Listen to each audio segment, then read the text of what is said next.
Olá, bem-vindos ao QualiCast, a nossa segunda temporada, onde a gente fala sobre longevidade, envelhecimento e como cuidar melhor da nossa população que está envelhecendo cada vez mais rápido. Esse é um oferecimento do Grupo Qualivida Saúde Domiciliar. Estou aqui com André Bouzas, médico cirurgião oncológico e sócio proprietário da unidade do Terça da Serra, aqui em Salvador. André, instituição de longa permanência, senior living. Vamos começar pelo conceito para a gente trazer isso para a população. O que é o Terça da Serra? Como é que a gente classifica essas unidades hoje em dia? Pronto, mais uma vez, muito obrigado aí pelo convite, Marcos, de estar aqui falando para vocês e conversando sobre esse tema que é tão atual, né, e relevante para cuidar dos nossos idosos. Então, o Terça da Serra é uma instituição de longa permanência, que é o que a gente conhece como a sigla ILPI, né? É um conceito que vem de muito tempo, né? Antigamente era chamado de abrigo, asilo. Hoje a gente tem um conceito diferente desses que vinham anteriormente, mas basicamente é um conceito de moradia, né? Você tem uma casa onde idosos moram, passam o dia inteiro, saem com a frequência que necessitam, seja para contatos com a família, seja para atividades de saúde, né? Onde eles também recebem cuidados específicos, a depender das suas demandas, né? Então, cuidadores, enfermeiros, fisioterapeutas, nutricionistas atuam ali para que ele tenha qualidade de vida, né? Dieta balanceada, estímulo motor, estímulo cognitivo e fazendo com que a família possa oferecer a ele, né, dentro da nossa casa, um cuidado que é profissional, né? Então, ele deixa de estar na sua casa, mas ele está na sua nova casa para poder receber todos esses cuidados em que a gente faz a gestão e a família, digamos assim, fica com a parte de afeto, amor, de estar próximo, Socialização, né? socialização, Sem o exatamente, peso. sem o peso de estar cuidando de forma assim braçal, digamos assim. Mas eles delegam a gente esse cuidado e a gente faz isso com o maior carinho e amor do mundo, sabendo que ali tem a mãe, o pai, o tio de alguém, e a gente cuida deles como se fossem os nossos. Você tocou num ponto que é muito interessante, porque as ILPIs, que é um termo há muitos anos, ela hoje em dia ele veio com um redesenho dos antigos abrigos e dos asilos que ficaram muito estigmatizados no passado. Você consegue trazer o porquê que eles ficaram estigmatizados ou ficou com aquela carga pesada e como a gente desconstruiu isso hoje? Porque são exemplos maravilhosos, são exemplos completamente diferentes para quem conhece de verdade. O asilo tinha um estigma muito da questão do abandono, né? Então acho que assim aquele idoso que ninguém queria, né? Que dava trabalho e que às vezes não tinha ninguém por ele, né? Ou que não tinha um recurso para ser mantido em casa, ele acabava indo para esses asilos, né? Que eram instituições religiosas ou públicas, né? Muita delas, ou instituição pública ou mantida por instituições, igrejas, né, instituições religiosas. O conceito hoje, né, ele, como eu falei, é um conceito mais profissional, né, no sentido de que a gente tem uma casa com profissionais capacitados, treinados para aquele cuidado, onde a família, na verdade, está trazendo o seu idoso para que a gente dê um apoio, esse cuidado específico do idoso que em casa pode sim ser feito, mas muitas vezes é difícil você conseguir montar essa estrutura para que funcione na sua própria casa. É possível sim, mas não é fácil, não é simples. Então, hoje, o conceito de instituição de longa permanência é um conceito muito mais avançado do que a gente tinha no passado. A gente tem uma situação, digamos assim, mais adequada para as necessidades do idoso, né? E voltado também para o estímulo, porque antes o idoso ia para o asilo, né, para o abrigo, ele precisava estar ali. Umas coisas simples, Uhum. básicas, né? Não tinha visita, né? Muito largado, entre aspas, né? Mas hoje não. A gente vê na nossa instituição, por exemplo, as famílias estão o tempo todo, né? Então, elas frequentam regularmente. Tem famílias que vão diariamente lá. Eles não estão na mesma casa, mas estão próximos e ativos, né? Dentro desse perfil dos idosos, e separando esse contexto, qual é o maior perfil dos idosos que estão hoje nessas residências? O ILPI, o Senior Living, é a mesma coisa? Tem alguma diferenciação nesse sentido? É, a ILPI é uma coisa que, né, temos no Brasil há muito tempo, como eu acabei de falar, os asilos, esse conceito mudou, né? O Senior Living já é uma coisa mais recente no nosso país, né? No Velho Mundo, nos Estados Unidos, isso já é um conceito muito já Difundido. difundido, e inclusive os idosos, eles já sabem que quem quer esse tipo de vida, né? Esse tipo de mudança no final de vida. Aqui ainda é uma coisa muito recente, né? Até porque nosso país, ele está envelhecendo mais recentemente. Então esse problema começou a surgir Uhum. há menos tempo. Então o Senior Living, na verdade, ele faz com que o idoso, né, que é independente, mas que precisa de adaptação à sua vida, né, seja pela questão do imóvel que ele mora, das distâncias que ele vai precisar percorrer, do acesso à saúde, itens, farmácia, mercados, e também do convívio, né? Do convívio com outras pessoas da mesma idade que ele, fazendo atividades próprias para a idade. Então, o Senior Living, na verdade, ele traz um conceito de moradia, né, para idosos independentes com facilidades, né? Então, isso é diferente do que a gente faz, Pronto, né? isso era importante que eu queria trazer. E aí, E, entrando no seu ponto. só que o idoso, com o passar dos anos, seja pela idade ou por doenças que venham agregadas né, à idade, ele acaba necessitando de outros cuidados que no Senior Living ele não vai ter. No Senior Living ele vai ter uma avaliação da enfermeira, medir uma pressão, uma consulta médica, mas quando você tem um idoso, por exemplo, que precisa de ajuda para atividades básicas de vida, idosos que têm graus variados aí de demência, idosos que têm doenças neurodegenerativas, idosos que precisam de uma ajuda de locomoção, muitas vezes o Senior Living pode não ser a melhor opção para esse idoso. E essa transição eu entendo como algo natural, né? Então a gente tem o idoso que está na sua casa com seus filhos, depois ele envelhece, entende que ele precisa de um lugar para estar em convivência com outros da mesma situação que ele, mas que ele continue independente. Em algum momento, não necessariamente ele vai tomar a decisão, porque ele provavelmente não vai ter essa Uhum. consciência, mas a família vai dizer, não, ó, agora é mais seguro ir para um ILPI, né? E nesse momento, há uma avaliação, inclusive, para essa transição. Então, geralmente o geriatra sugere, ou a família busca, conhece o nosso espaço, vê se é isso que ela está buscando para uma adaptação melhor do seu idoso. E é sempre uma coisa fluida, né? Para que não tenha impacto da mudança, que seja algo negativo. Pelo contrário, a gente quer que, com a vinda do idoso para a LPI, ele tenha uma melhor qualidade de vida, a gente consiga compensar deficiências que estavam sendo feitas no domicílio ou ele independente na sua casa. Nesse processo da avaliação que você trouxe,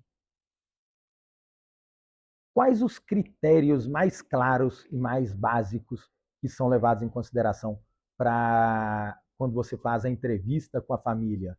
Bom, coisas importantes assim que a gente tem que estar atento, né? Esse idoso tem um acompanhamento regular médico. Às vezes ele não está conseguindo se manter ativo, independente, porque ele não está fazendo um acompanhamento regular, tomando as medicações de forma habitual, fazendo as consultas regularmente, né? Será que esse idoso está com algum déficit de memória e por isso ele não está conseguindo lembrar onde deixou a chave, né? Esqueceu o caminho, o andar que ele morava, né? Será que esse idoso ele está conseguindo fazer a higiene dele de forma adequada, se alimentar é, é, fazendo uma dieta, né, de forma adequada e também ingerindo e não apresentando riscos, por exemplo, engasgo, né? Então, assim, tem nuances na atividade do dia a dia, que muitas vezes o próprio geriatra, percebendo na consulta ou a família relatando, né, vai dar aquele start, ó, talvez não seja seguro deixar o idoso sozinho em casa. Então, essas pequenas coisas são importantes na avaliação, principalmente desse idoso que era independente e está começando a ficar dependente, né? Que é uma coisa cada vez mais normal e inerente, né, a muita gente. Você diria que esse é o erro mais comum, se a gente pudesse dizer de erro, a família não ter um acompanhamento de saúde regular com o idoso? Quais outros erros mais comuns nessa escolha entre deixar em casa e levar para uma ILPI? Eu diria o seguinte, que o acompanhamento regular é uma coisa comum, irregular no caso, né? É uma coisa comum, infelizmente comum de acontecer, né?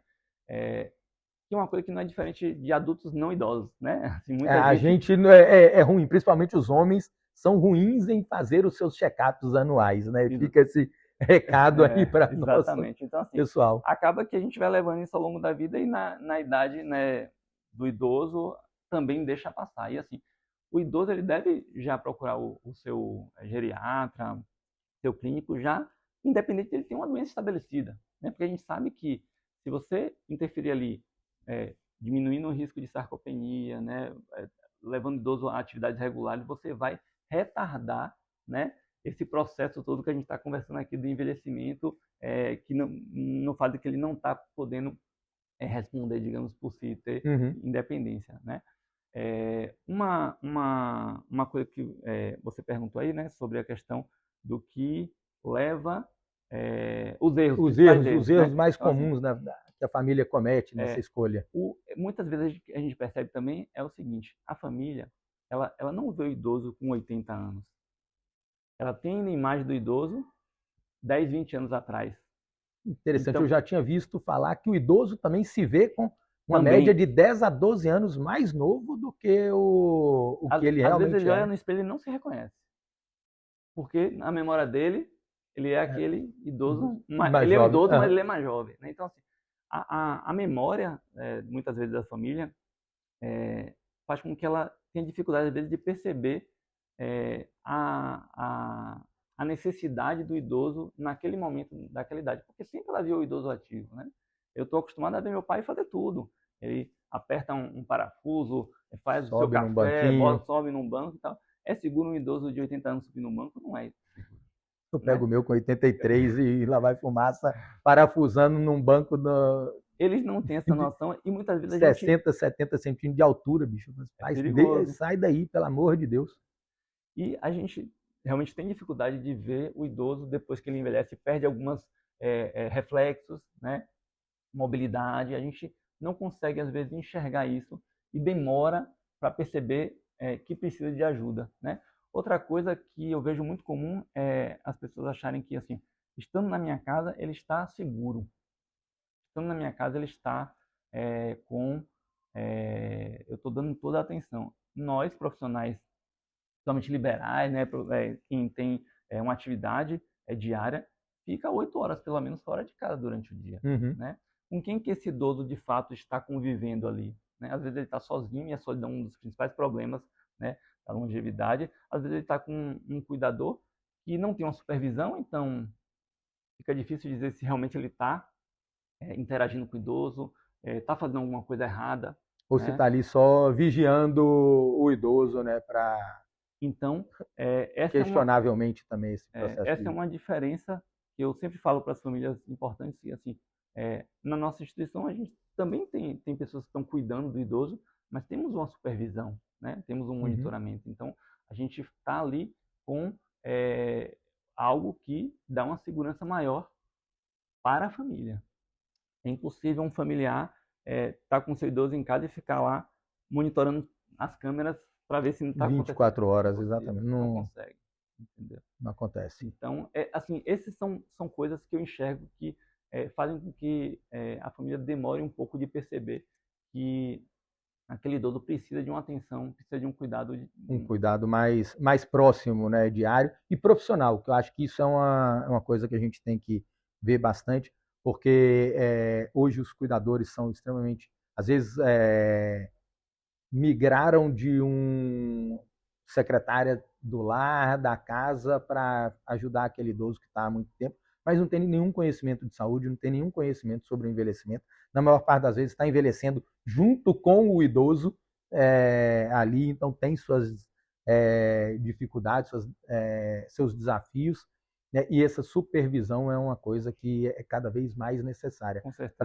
para identificar sinais precoces para evitar um risco maior, né? Como você diz, do engasgo.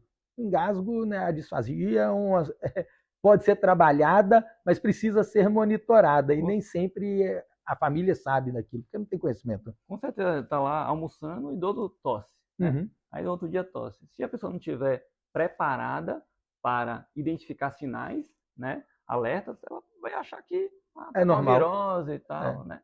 E E, até no momento de engasgo, se ela não tiver o treinamento para poder tirar o idoso daquela situação, pode ser fatal. Pois é, isso é extremamente importante trazer, e é triste, né, ver essas situações, mas bom que a gente tem soluções para isso hoje. Você trouxe que lá fora isso é muito difundido já. Também já morei fora, a gente vê exemplos nos Estados Unidos há décadas, na Europa há décadas, e isso está chegando no Brasil agora. Como é que as famílias estão entendendo esse processo? Como é que os idosos estão aceitando esse processo dessa profissionalização do cuidado em uma instituição que não a sua própria casa? Isso é uma coisa que é cultural, né? Então acho que talvez o fato de né, lá fora a gente ter isso mais amplamente é que temos sociedades que estão mais amadurecidas, né, para esse olhar, que culturalmente isso é mais aceitável, né? Talvez a nossa cultura latina de família dentro de casa resista um pouco ainda, né, com esse tipo de cuidado institucional, né? Uhum. Porém, a gente vem quebrando essas barreiras ao longo do tempo, né? A nossa instituição tem mais de 15 anos, né? O Terça da Serra, iniciado no interior de São Paulo, pela doutora Joyce, e vem quebrando barreiras no país inteiro. Tanto que nós somos hoje a instituição de maior relevância no cuidado de idoso dentro de uma instituição no país. Então, isso é diferente em cada local, né? A gente vê em São Paulo, você vai no interior de São Paulo, na capital, você vê quantas instituições tem. Lógico que são cidades, São Paulo, uma população Uhum. muito maior, mas no interior, com populações até menores do que Salvador, a gente vê muito mais instituições do que aqui, né? O Nordeste em si, ainda talvez essa cultura da institucionalização esteja sendo amadurecida nesse momento, né? E um pouco do nosso papel é esse, é desmistificar, a gente mostrar para a família que trazer para a instituição não é abandonar o idoso, né? Pelo contrário, é você delegar um cuidado profissional a quem entende disso e continuar dando amor e afeto em um outro local, né? A gente estava falando disso mais cedo, né? Inclusive com sua sócia Priscila, sobre isso, sobre quebrar esses tabus. Que a gente ainda tem muito preconceito sobre o envelhecimento, sobre o nosso envelhecimento. Envelhecer é um privilégio, então a gente precisa ter isso em mente, e que os nossos familiares, amigos e a nossa população está envelhecendo, e a gente precisa falar sobre isso cada vez mais. Nesse processo, a gente falou no começo em separar os idosos, em separar, que eu digo assim, o momento. Sim. Tem idosos que você chega e diz assim, olha, esse não é o perfil para a gente. Se a gente pudesse traçar alguns padrões de que não são o perfil, para que a gente também desmistifique isso, às vezes querendo institucionalizá-los cedo demais, isso acontece ou não, ou qualquer momento é um momento, você consegue traçar uma linha mais, mesmo que tênue, mais para a gente dar um pouco mais de clareza? Marcelo, é uma boa pergunta, viu? Uhum. A resposta certa não existe, né? Mas eu diria o seguinte: nós temos capacidade de acolher qualquer tipo de idoso, independente ou independente? Sim, temos. É natural, desde a infância, a gente se socializar e vivermos em bandos ou pequenos Uhum. núcleos, comunidades, né? Então, assim, é muito natural que um idoso independente, com uma vida muito ativa, não queira estar próximo de um idoso que ele não vai ter esse grau de interação. Então, instituições fora do país, a gente vê, dentro do mesmo local, áreas que comportam tanto um tipo de idoso mais independente quanto aquele mais dependente. No nosso país, isso ainda a gente não consegue fazer de uma maneira tão ampla assim. A maioria das instituições, elas de longa permanência, atualmente, a maior parte do público são pessoas que têm algum grau de dependência, né? Então, eu não diria que tem uma linha que separa, mas eu diria que a gente pode ofertar um cuidado melhor e diferenciado em relação ao que o idoso tinha em casa, quando ele tem alguma disfunção que a gente possa ajudar, né? Então, Isso é importante, é exatamente esse ponto. a gente tem idosos com grande dificuldade de locomoção, né? Por um AVC que limitou ele, um acidente, né? Então, uma doença degenerativa. Temos muitos idosos que têm desde graus leves até avançados de demência.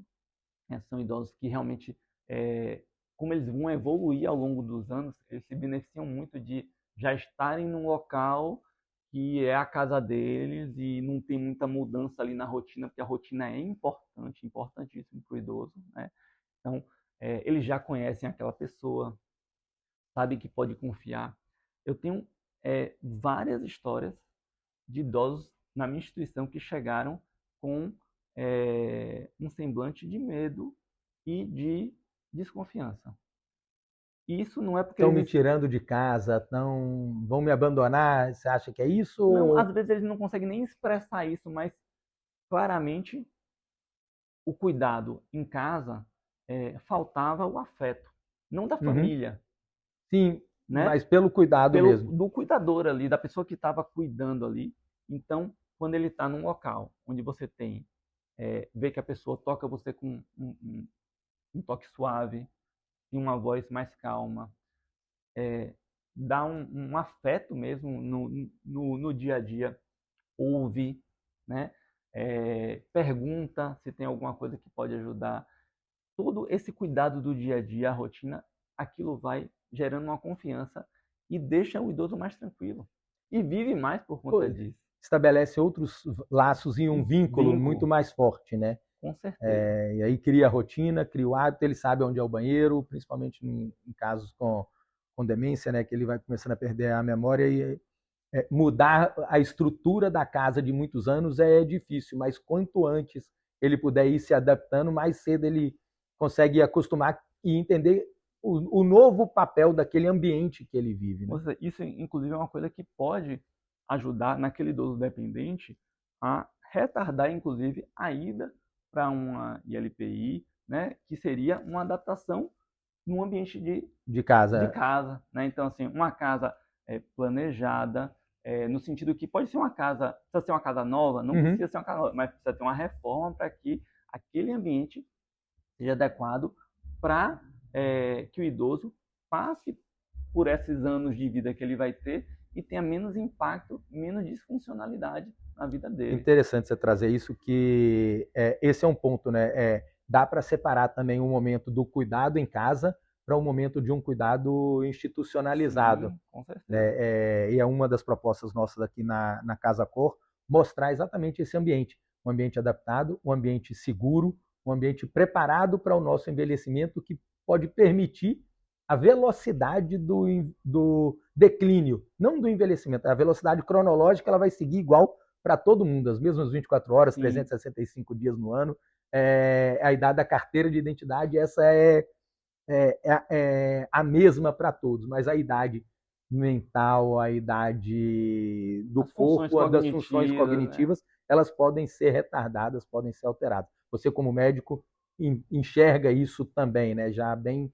Com certeza. Uhum. Desde a acústica do ambiente, né? Até um ambiente planejado, como você tem aqui, por exemplo, com áreas móveis arredondados, né? Como a gente tem também com a luminosidade, né? os cuidados da acessibilidade, então portas mais amplas, barras de apoio. Então, são coisas que são importantes para que o idoso, mesmo que totalmente dependente, ao longo da vida, ele, como você falou, ele não vai deixar de envelhecer, mas ele vai talvez retardar esse processo de doença, de disfuncionalidade que ele vai ter ao longo desses anos que vão passar. Então, você planejar previamente faz toda a diferença. É o mesmo racional de você comer bem, fazer atividade física para não ter uma doença, né? Então, você preparar um ambiente para que esse idoso passe por esse momento é bem relevante e acho que isso é um cuidado que as pessoas, as famílias têm que ter. André, então nesse processo de adaptação, a gente tem várias etapas, né, do idoso, do envelhecimento. Uma muito comum é a síndrome do pôr do sol, que a gente em casa tem alguns conceitos, lá na instituição. Como é que vocês fazem essa adaptação do ambiente, do idoso, nesse processo aí? Bom, é uma excelente pergunta, Marcos. Assim, é um problema enfrentado por diversas famílias e pela gente também, né? Então, assim, alguns idosos com demência, eles têm uma propensão maior a ter essa síndrome, né? Que acontece ali no final da tarde, por volta de 5 horas, onde eles começam a ter graus variados, né, de agitação, né? A gente sabe que isso decorre da diminuição da exposição solar, né? Então, por isso que na nossa instituição, os ambientes são bem amplos, abertos, luminosidade durante todo o dia, né? Áreas externas para exatamente terem a diminuição do sentimento dessa perda da luminosidade, né? E que isso, para a gente percebe que essa adaptação, né, ocorre muitas vezes pelo aquilo que a gente falou anteriormente, uma falta de um ambiente em casa que não estava preparado, né, para esse idoso. Então, aquela casa que você tem, né, cortinas muito fechadas, blackout, né? Então, quando ele tem essa transição, isso às vezes exacerba um pouco mais, né? Então, assim, eu entendo que esse tipo de adaptação, como você né, mostrou aqui para a gente na Casa Cor, desse ambiente assim funcional e também esteticamente muito bom, né, acolhedor, acho que faz toda a diferença e pode ajudar nessa transição, né? Então, assim, o que é que, até fazer uma pergunta para você também, o que é que você acha, assim, que durante a vida, né, do idoso mais independente, o que é que vocês podem ofertar para uma família para que, né, ele transforme esse ambiente dele,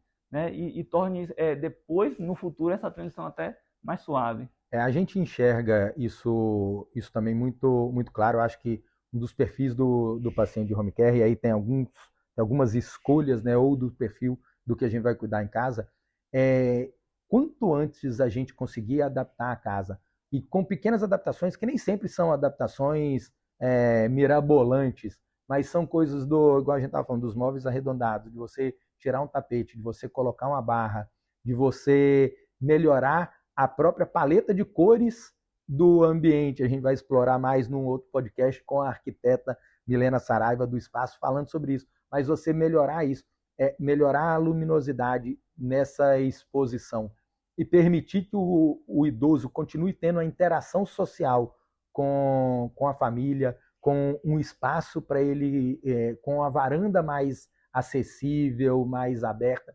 justamente igual vocês lá. Ele ter essa exposição ao sol, ele ter essa exposição à luz do dia a dia.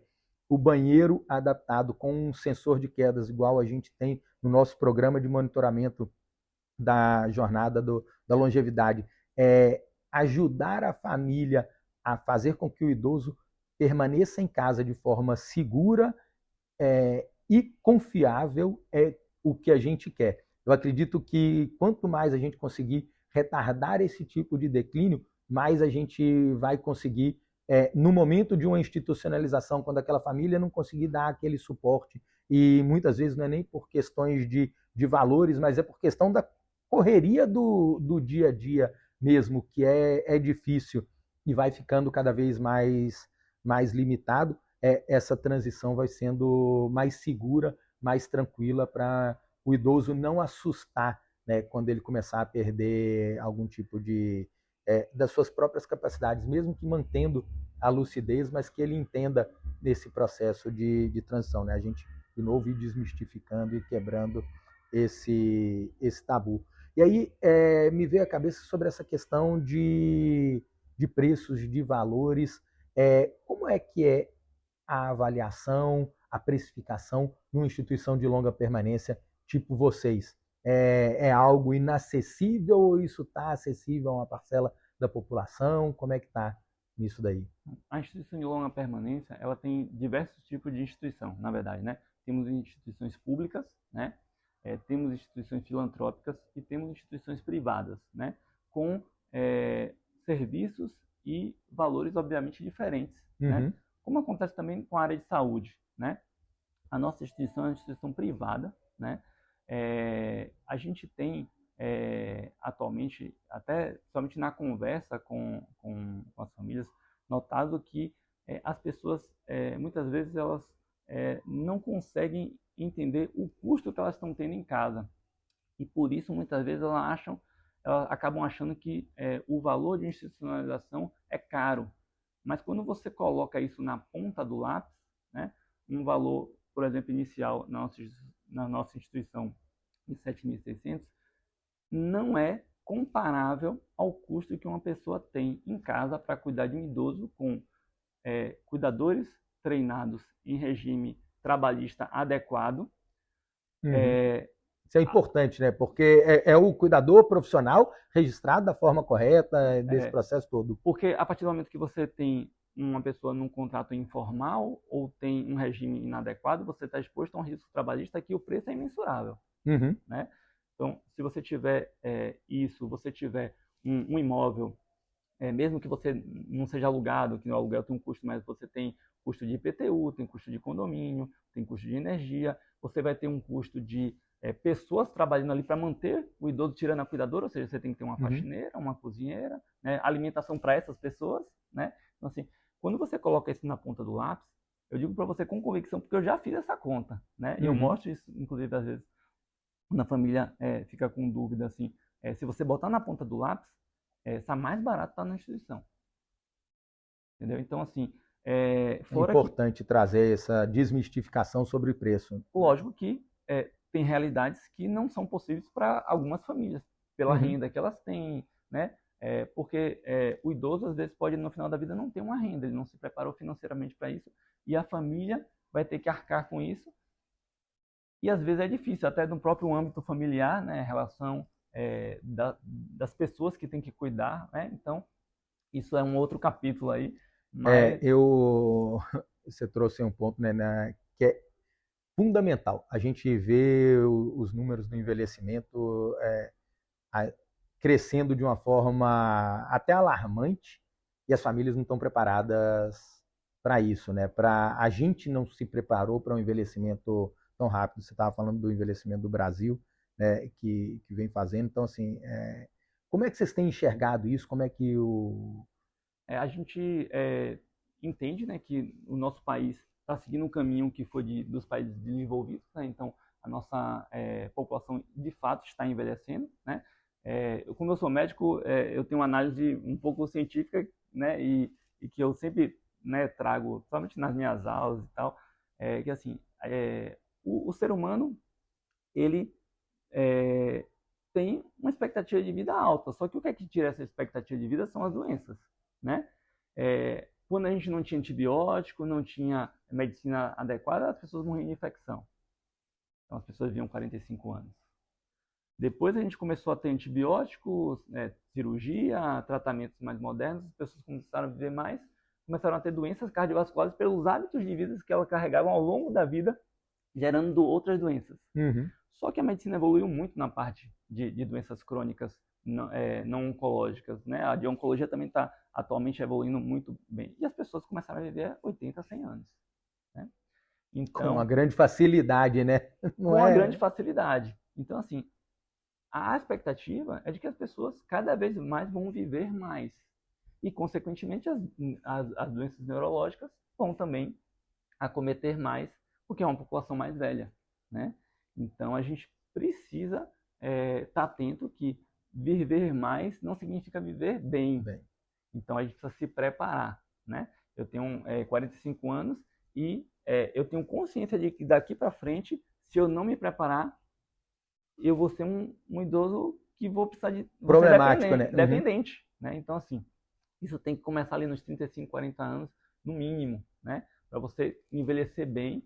Mas a gente não tem, infelizmente, ainda uma cultura difundida amplamente desse conceito, né? Ou seja, cuidado com a própria saúde, wellness, né? E nem financeira. A gente não se prepara. Nem o nosso país está preparado financeiramente para uma aposentadoria pública. Pois né? é. Você trouxe um ponto da parte médica. Eu sou formado em administração com especialização em finanças. Quando a gente olha para o lado do envelhecimento, para o lado financeiro, é ainda mais cruel, porque o Brasil, segundo as estatísticas, ele vai sair de 10% para 20% da população com mais de 60 anos em 25 anos. Então, em algum momento entre 2027 e 2030, a gente atinge 20% da população brasileira de idosos. A França levou 140 anos para fazer a mesma transição de 10% para 20% da população idosa. Os Estados Unidos e o Reino Unido em torno de 100 anos. A gente está indo muito rápido. Nós não temos uma cultura de poupança, o que é desafiador, porque o envelhecer sem preparar, ele é desafiador. É caro, porque o envelhecimento é caro, tem remédio, tem institucionalizações, tem o próprio cuidado do dia a dia e o se manter com uma previdência privada que não vai se sustentar. A gente precisa trazer esse assunto, porque isso é algo que às vezes a gente tende a tampar esse sol com a peneira. Poxa, então quer dizer que eu não vou, deixa para depois, eu não vou me aposentar nunca mais. A gente precisa rever os conceitos de aposentadoria, né? O próprio termo aposentar vem de manter o idoso num aposento. E não é mais assim. Mudaram os conceitos, mudaram as atividades. A gente tem os super idosos aí com mais de 80 anos, com 100 anos, com bastante frequência e dirigindo e trabalhando com outro estilo de vida, se cuidando mais. Vai ser cada vez mais comum a gente ver os centenários, coisas que eram raras. A gente teve aqui na Casa Cor um senhor de 102 anos na semana passada, tivemos pessoas de 96, 98 anos. Então é muito bacana ver esse processo, mas a gente precisa se cuidar, e a gente precisa cuidar também da nossa poupança, também do nosso envelhecimento pelo lado financeiro. Isso é algo que eu sempre, quando converso com todos que estão nessa área, trazem isso, e a gente tende a deixar esse assunto de lado, né? Porque a gente precisa se planejar, precisa planejar o que eu vou fazer. Eu quero uma casa, vou alugar essa casa e vou para uma instituição, gero uma renda passiva para poder consumir aquele dinheiro no momento, porque o que a gente vê é que tem muitos idosos, do lado sobre a ótica financeira, tem muitos idosos que são ricos em posse, em patrimônio, mas não conseguem fazer desse patrimônio um dinheiro para se sustentar. Então, porque eu tenho que deixar a fazenda para meu filho na herança, eu tenho que deixar esse apartamento que eu moro, mas eu não tenho dinheiro, ele não tem dinheiro para se cuidar, a aposentadoria dele já não banca o dia a dia, mas é um apartamento de alto valor e que podia ser aplicado. Então, assim, lá fora tem também o que eles têm chamado de aposentadoria, não é aposentadoria, é como se fosse um seguro da longevidade, aonde você, em termos simples, hipoteca a sua casa, reversa, faz uma hipoteca reversa. Então, eu tenho um apartamento de 500 mil e tenho uma expectativa de viver 20 anos. Esse apartamento vai me dar uma renda passiva, eu posso me desfazer dele, continuar morando nele, mas eu recebo 5 mil por mês da seguradora. Se eu morrer com 3 anos, a seguradora ganhou o prêmio. Se eu morrer com 20, eu ganhei mais tempo nisso daí. Então, são ideias que estão chegando no Brasil. Ainda tem desafios regulatórios também sobre heranças, sobre transferências de patrimônio. Tem as brigas dos filhos, os filhos acham que ainda tem esse desafio de a herança do pai vivo, né, e não existe pelo Código Civil. Lá vocês, como é a relação com a família nesses processos? Eu imagino que as famílias que tomaram essa decisão são famílias muito mais tranquilas e tudo. Elas entendem, a maior parte entende esse processo? Nós temos um relacionamento muito bom, graças a Deus, com as nossas famílias, né? Cada um tem sua história, né? Então, tem famílias que têm uma proximidade maior com o idoso, outras nem tanto, mas estão lá provendo o melhor para eles, né? E o mais importante é que a gente dá uma segurança à família, né? De que ela pode entrar ali no momento que ela quiser e estar ali com o seu idoso. Isso é uma transparência da nossa parte, né? Que está sendo tudo sendo feito conforme nossos protocolos, mantendo rotina, e que ela pode vir ali e estar junto com o idoso, que o idoso está bem. Então, acho que essa troca, e com o tempo, isso vai dando uma relação de confiança igual ao médico, né? Quando você vai, primeira consulta, segunda, o médico explica direito, ele sabe o que está fazendo, deu o remédio correto, estou me sentindo bem, pronto, eu vou manter esse médico. Então, com a gente é muito parecido com isso. E até uma previsibilidade financeira também, né? Eu consigo jogar isso num orçamento, fazer um horizonte de tempo com essa confiança. Mesmo a gente sabendo, sem saber quanto tempo cada um vai viver. É imprevisível, essa resposta a gente não tem de jeito nenhum, mas pelo menos um tamanho disso a gente consegue. André, que recado você queria deixar para a gente encerrar, para a gente passar sobre esse processo? O que mais você gostaria de trazer de valor para a gente ajudar a educar a população nesse caminho desafiador para todos nós, né? Eu acho que assim, as mensagens assim que eu deixo são mensagens que assim eu tiro de reflexão depois desse tempo que eu sou médico há 20 anos, né? Entendo de gente, né? Vejo, né, as pessoas passarem por situações muito difíceis, mas de fato trabalhando com os idosos, com as famílias, aprendi uma outra parte, né, da vida que eu acho que me fez até refletir sobre a relação com os nossos pais, com os mais velhos, né? Então, assim, acho que a gente tem que estar mais tempo de qualidade com eles, né? A importância da interação do idoso com o jovem, né? Acho que isso é uma mensagem importante. As crianças, elas fazem um bem para o idoso, e o idoso também agrega muito para a criança, né? Tá atento ali com o idoso quando ele começa a dar aqueles primeiros sinais que a gente conversou aqui, né? Um lapso de memória, uma dificuldade de fazer alguma atividade, o próprio andar. Então, assim, ficar atento, né? Isso que você trouxe aqui, acho que é uma coisa, um alerta, assim, importantíssimo, é o ambiente, né? Então, dê atenção, veja se o ambiente em que o seu pai, a sua mãe, o seu tio, o idoso está, ele não precisa ser melhorado, sempre pode ser melhorado, né? E aí, acho que isso é uma dica importante. E quebrar um pouco esse preconceito, assim, das famílias quanto à institucionalização, né? Assim, aí eu vou puxar um pouco a sardinha para o meu lado, né? Assim, se você tem um idoso que tem, que tem, digamos assim, uma dificuldade do cuidado, se você está inseguro se está fazendo uma coisa certa, se você tem uma necessidade de que tenha mais atenção, tirar da sua casa não necessariamente é ruim, né? Contanto que você leve para um local onde você saiba que as coisas estão sendo feitas, estejam sendo feitas da maneira correta por pessoas sérias, né? Acho que esse medo de abandono assusta muito a família. Ela, mesmo sabendo que vão ter, ela se sente um pouco culpada às vezes de tirar, né, do ambiente. Isso gera um pouco de angústia ali, não só no momento, mas depois também, né? E acho que é importante essa atenção de conhecer o local, ver quem são as pessoas que estão ali, como estão os outros idosos, né? Um relato que eu posso dar para essas famílias é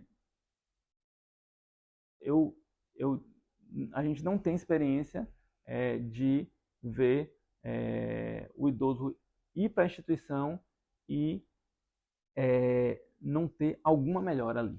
Né? Uhum. Então, assim, ou do comportamento, ou de atividade, ou dele mesmo, socialização, fazer amizade, mesmo, né, com limitações. Então, assim, a gente tem um feedback muito positivo, né, que nos faz entender que o nosso trabalho está surtindo um bom efeito e está causando um bem para aquelas pessoas e para aquelas famílias. A gente fala assim, a gente está ali cuidando do idoso, mas a família tem um reflexo positivo desse cuidado, né, dando independência para essa família, dando tirando um peso, Leveza. né? Então assim, um peso de não ter que estar ali no momento em que precisa de um profissional e não do familiar, mas estar ali no momento de afeto e de amor, né? É saber separar, né? A hora que precisa de um profissional, a hora que precisa da família, porque essa confusão, a gente vê isso muito, muito em casa, sobrecarrega muito Muito. o cuidador. E a gente fala todos os dias, muitas das coisas que a gente olha na Qualivida são pensando em como levar mais leveza para o cuidado em casa, para que o tempo de qualidade do cuidador, do familiar, para que o tempo seja de qualidade do cuidador e do familiar, né? Perfeito. Que esse afeto possa acontecer numa mesa de jantar, Sim, e não só na hora que está ajudando a dar um banho. Porque às vezes pode ser pesado, pode ser que aquele familiar nem aguente aquele sim, outro familiar dele, aquele idoso, aquele parceiro, aquele cônjuge, no peso para poder fazer essas higienes, para poder fazer um cuidado, ou olhar com um olhar também mais profissional de saúde. Né? Não, nem todo mundo casou com um médico, com a médica, com a sim, enfermeira, então tem esse processo. Eu acho que ajudar o ambiente, a gente vê muito isso em casa. Você estava falando sobre a sensação de abandono, isso é ainda uma das coisas que mais me choca. A gente já atendeu milhares de famílias nesses 20 anos também, 24 anos da Qualivida, eu estou à frente há 16, e uma das coisas que mais me choca é o abandono em casa mesmo. Da gente encontrar famílias que não visitam o paciente, no nosso caso, uhum, há 8 meses. Então, ficam com receio de institucionalizar para perfeito. não abandonar, mas ao mesmo tempo abandonaram já e estão em casa com um cuidador há 8 meses, sem visita dos netos, sem visita do familiar, e aí vai causando um isolamento, porque aquele próprio cuidador que está ali, ele não é um familiar, por mais vínculo que Sim, ele crie, ele não não é a é, mesma coisa. não é a mesma coisa. E às vezes não tem o mesmo repertório de vida, não tá, obviamente não estão na mesma fase de vida e a conversa fica mais desafiadora e vão se isolando cada vez mais. Então acho que quando eu olho por esse prisma e com o contexto do home care, eu acho que o isolamento social é um problema, Com certeza. um problema das famílias. Entendo, não julgo ninguém sobre a correria do dia a dia, Perfeito. sobre as necessidades, nem sobre quem foram aqueles pais também, né? Aquele pai, aquela mãe, aquele avô que a gente às vezes não entende o porquê desse afastamento, mas cada um tem sua história, como você Sim, disse. A gente precisa respeitar com certeza. essas histórias, esses vínculos. Mas é algo que ainda, para mim, com uma família muito próxima, ainda me deixa triste, né? Emocionado, sei lá, ou mais impressionado com isso tudo. Mas obrigado, André. Eu que, Valeu agra- mesmo. eu que agradeço assim, o convite por estar aqui falando sobre um tema tão atual, né, e relevante, que todos nós vamos passar, né, com um familiar e depois Isso. com a gente mesmo. Se tivermos esse privilégio, né, de chegar Exatamente, lá. né? E assim, e fiquei encantado aqui com o espaço que vocês criaram aqui, né? Assim, não só funcionalmente, né, como eu falei, como também de uma qualidade e um bom gosto muito, muito excelente aqui o espaço. Parabéns por essa iniciativa, essa visão. Acho que é algo que deve ser visitado por todos aqui para entender esse conceito que vocês trazem. E, mais uma vez, parabéns pelo trabalho de vocês, né, da Qualivida, que nos ajuda também, né? A instituição de longa permanência, ela tem os seus limites também, né? E nesse momento, às vezes, há necessidade de algo que só uma empresa especializada como a sua pode ofertar. E essa parceria que a gente tem nos deixa muito mais seguro também nessas situações. Exatamente.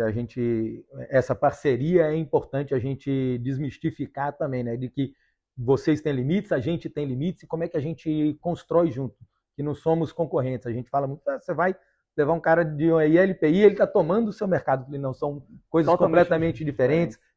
Tem famílias e famílias, tem famílias para serem cuidadas em casa, assim como tem famílias que precisam de uma institucionalização profissional de qualidade, porque é o mais adequado para aquele idoso. A gente precisa olhar para o idoso e menos do que os interesses individuais de cada um. Obrigado, André, de novo. Mais uma vez. Valeu mesmo. Obrigado, pessoal. Até o próximo episódio.